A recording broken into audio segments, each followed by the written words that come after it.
جانشین شہید پاکستان استاذ العلماء نازش اہل سنت بہت سے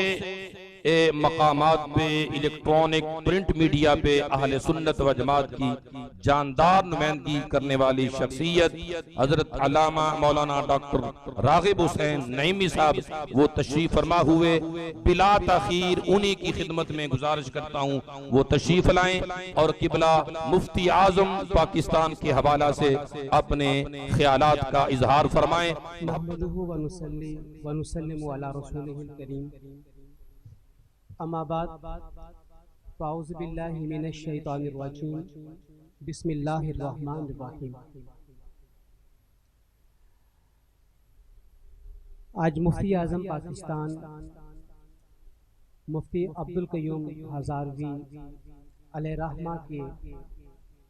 اصالِ ثواب کے لیے منعقدہ سیمینار کی تقریب جاری ہے، اور اس میں مجھے بھی اظہار خیال کے لیے جناب صاحبزادہ علامہ عبدالمصطفیٰ رضوی صاحب زیدہ مجدہ کی طرف سے حکم ہوا کہ آپ یہاں پہ آ کے طلباء سے گفتگو کریں۔ اسٹیج پر مقتدر علماء کرام تشریف فرما ہیں، ان میں سے خصوصیت سے جناب حضرت علامہ محمد صدیق ہزاروی صاحب زیدہ مجدہ، بڑا طویل سفر رہا ہے جامعہ نعیمیہ کا اور جامعہ نظامیہ کا مختلف معاملات کے اندر۔ قبلہ مفتی صاحب علیہ رحمہ کے حوالے سے دو اہم باتیں میں آپ کے ساتھ شیئر کرنا چاہوں گا، جس سے آپ کو یہ اندازہ ہو سکتا ہے کہ ان دونوں جامعات کا اور ان دونوں خاندانوں کا کتنا زیادہ قرب رہا ہے، اور الحمدللہ اب بھی ہے۔ 1993-94 میں جامعہ نعیمیہ سے میری فراغت ہوئی۔ جد امجد مفتی محمد حسین نعیمی علیہ رحمہ اس وقت 3 سے 4 سال کے بعد جامعہ کا سالانہ پروگرام دستار فضیلت کا منعقد کروایا کرتے تھے۔ تو 1995 میں جامعہ کا سالانہ پروگرام دستار فضیلت کا منعقد ہوا۔ کم و بیش 5 سال کے طلباء کو اس میں دستار فضیلت سے نوازا گیا۔ اس وقت طریقہ کار یہ ہوتا تھا کہ مغرب کی نماز کے بعد دستار فضیلت ہوتی تھی، اور پھر عشاء کی نماز کے بعد تقسیم اسناد ہوتی تھی۔ مغرب کی نماز کے بعد جب دستار بندی ہوئی تو میرے لیے بڑے شرف کی بات تھی کہ دستار بندی قبلہ مفتی عبدالقیوم ہزاروی صاحب علیہ رحمہ نے فرمائی۔ دوسرا بڑا تعلق کا معاملہ،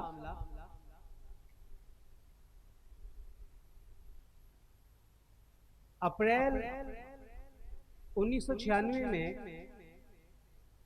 میرا نکاح ہوا، اور نکاح کی تقریب میں خطبہ اور ایجاب و قبول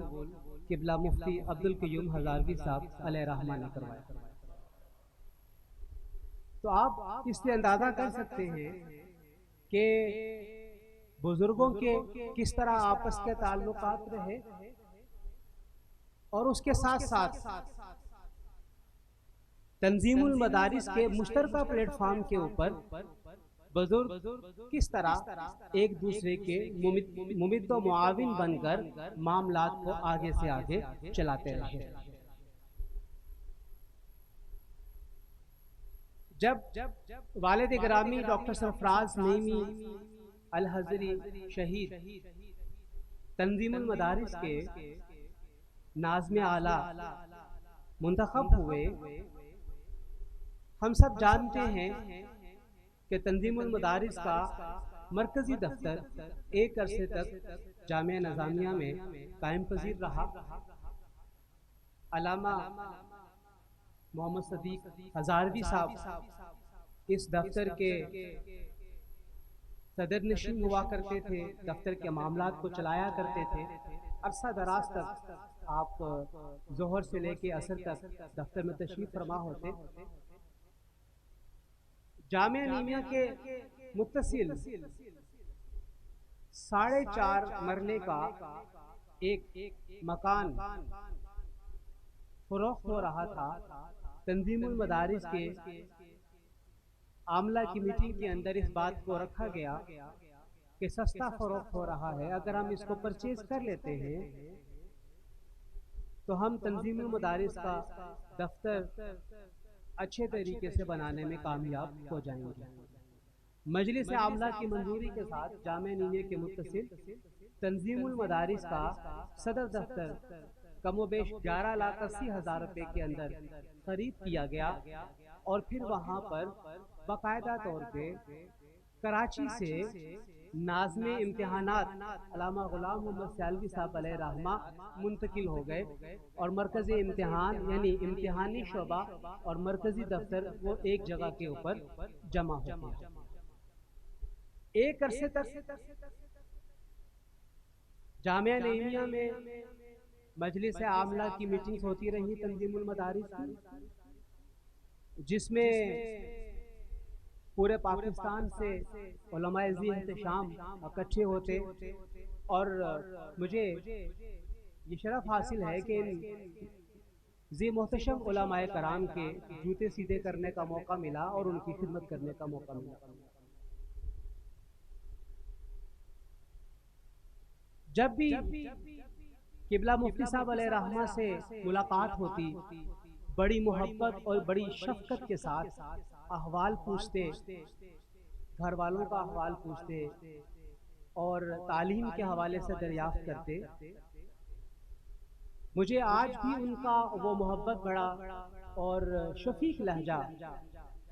جس خوبصورتی کے ساتھ وہ پکارا کرتے تھے، ذہن سے محو نہیں ہے۔ تنظیم المدارس جب محسوس کیا گیا کہ اب اس سے بھی بڑی بلڈنگ اور عمارت ہونی چاہیے،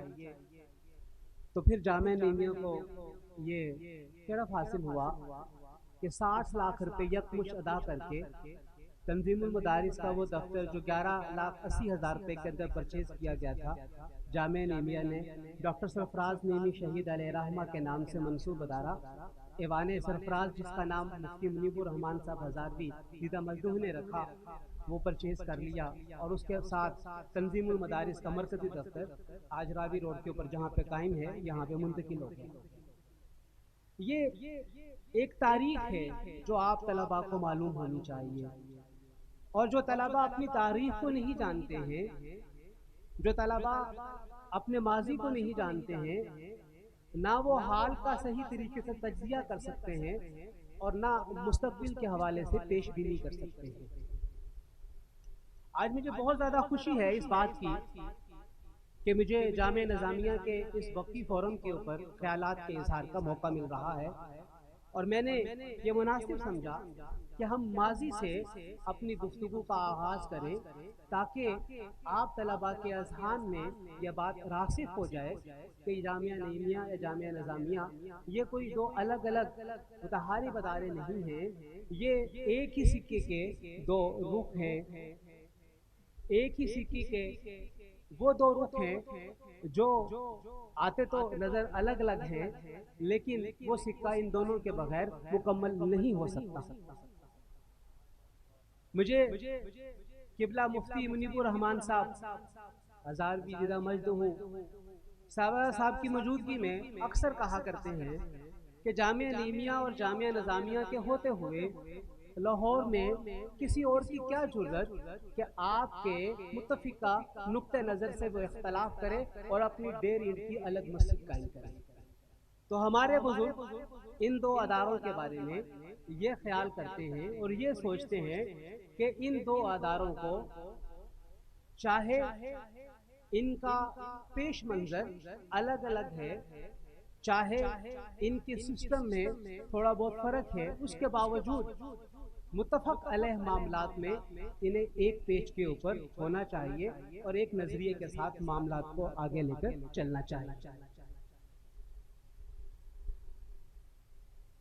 آج 26 اگست ہے اور 26 اگست کو ہی قبلہ مفتی صاحب علیہ رحمہ کا سانحہ ارتحال ہوا، اور مجھے یاد ہے عتیق اسٹیڈیم کہ جہاں پہ لاہور میں آپ کا جنازہ ادا کیا گیا 20 سال قبل، اور جنازے کی ادائیگی کے بعد آپ کے جسد خاکی کو شیخو پورہ دوسرے جنازے اور تدفین کے لیے منتقل کر دیا گیا۔ عمومی طور پر کسی بھی شخصیت کی بقا اس کے جانے کے بعد ہم آج کے زمانے میں دیکھتے ہیں دو بنیادی امور پر ہے۔ ایک وہ علم جو تحریر یا تقریر کی صورت میں آگے منتقل ہوا، اور ہم یہ دیکھتے ہیں کہ قبلہ مفتی صاحب علیہ رحمہ اپنی تحریر اور اپنی تقریر سے میری مراد یہ نہیں کہ وہ مقرر یا کوئی بڑا ذیشان قسم کا خطیب، تقریر سے مراد ہے ہر وہ لفظ جو کوئی بولنے والا اپنی زبان سے ادا کرے اور سننے والا اسے سنے، اور اگر وہ ایک اجتماع کی صورت میں ہے، چاہے وہ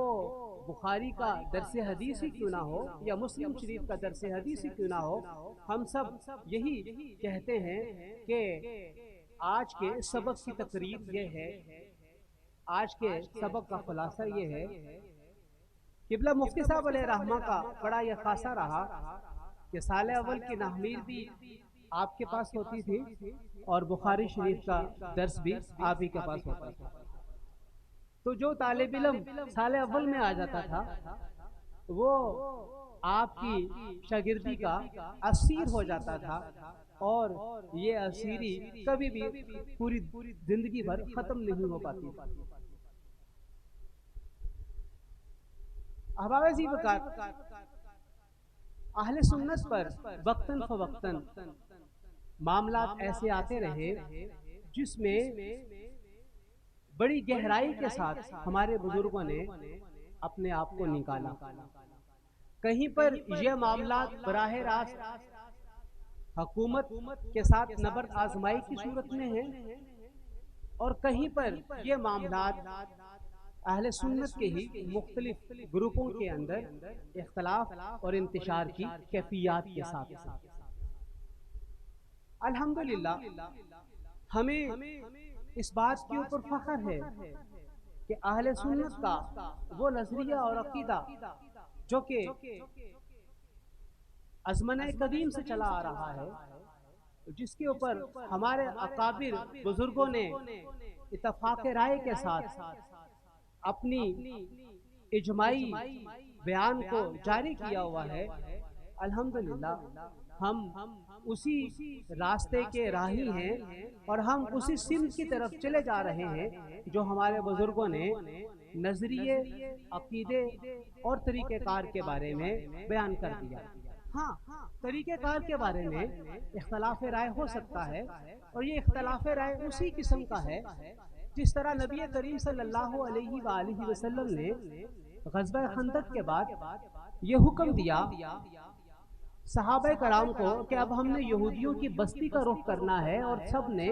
عصر کی نماز وہاں پہ جا کے ادا کرنی ہے۔ صحابہ کرام راستے میں مختلف ہی ہو گئے، کچھ نے کہا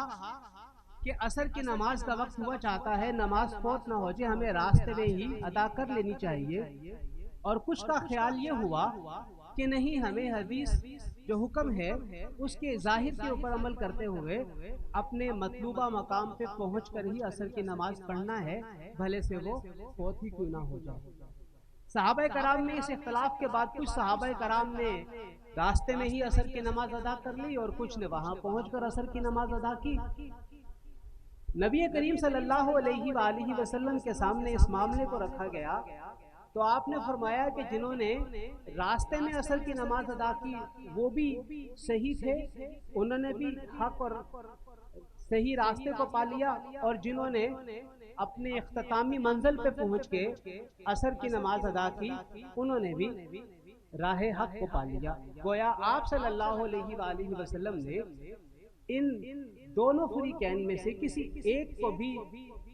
غلط قرار نہیں دیا، دونوں کو ہی درست قرار دیا، اور یہیں سے علماء اجتہاد کے راستے کی طرف لے کر جاتے ہیں کہ جہاں پہ معاملہ مختلف بھی ہو جائے تو آپ ان میں سے جو سے بھی راستے کو اختیار کریں گے، وہ راستہ اگر آپ کو منزل مقصود تک پہنچانے والا ہوگا تو اس راستے کو اختیار کرنا درست ہوگا۔ احباب، عزیز ساتھیو، طلباء،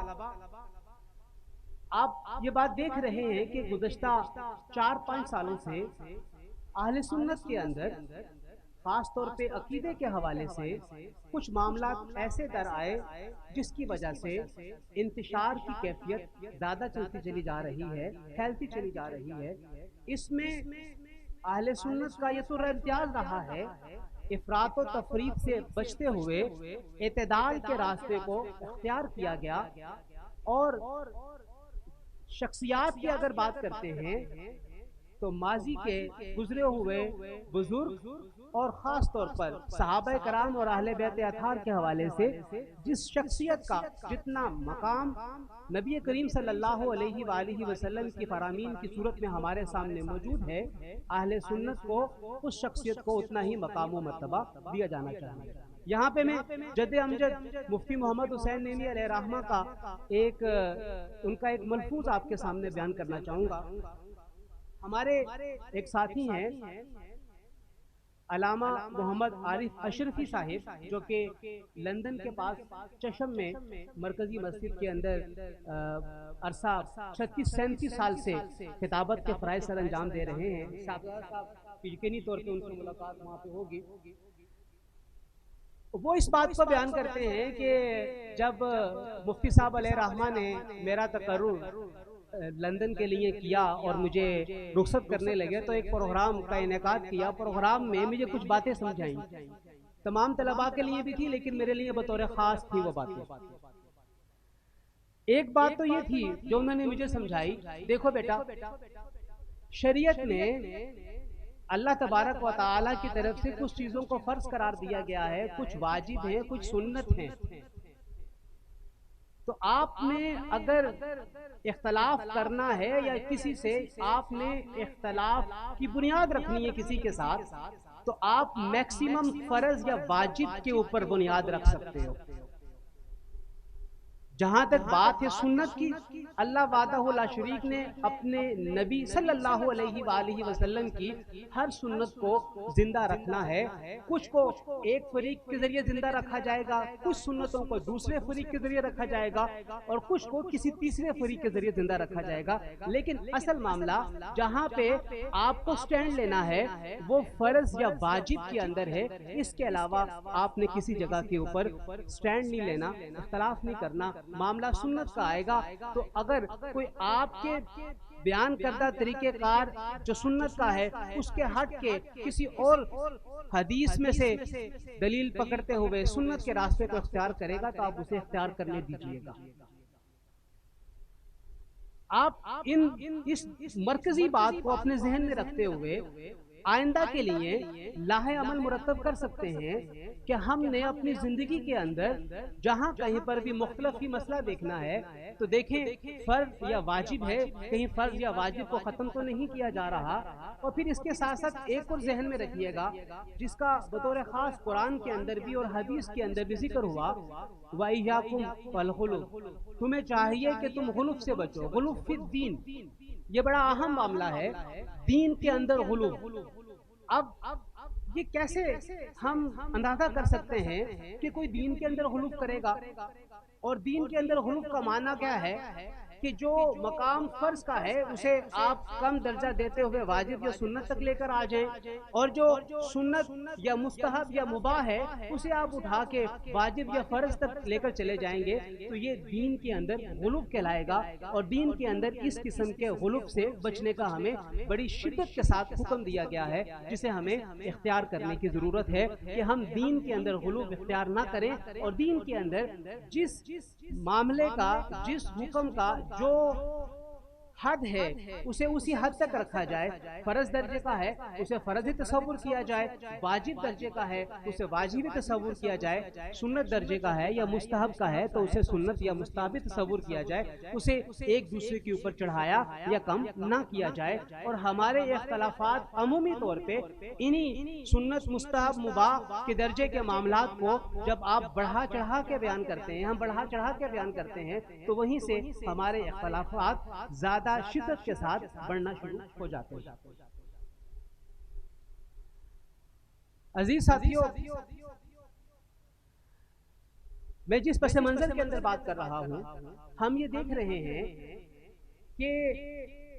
ہمارے ہاں بڑی تیزی کے ساتھ ان مسالک کے نظریات پروان چڑھنا شروع ہو گئے ہیں جن سے بچنے کے بارے میں ہمارے بزرگوں نے بڑی کوششیں اور کاوشیں کی ہیں۔ ہمیں ان باطل نظریات کو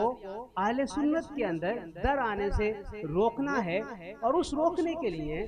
آپ کسی بھی قسم کی ایسی حکمت عملی کو اختیار کر سکتے ہیں جس میں کسی بھی فریق کا نقصان نہ ہو، اور جو نہایت آسانی کے ساتھ آپ کے معاملات کو لے کر آگے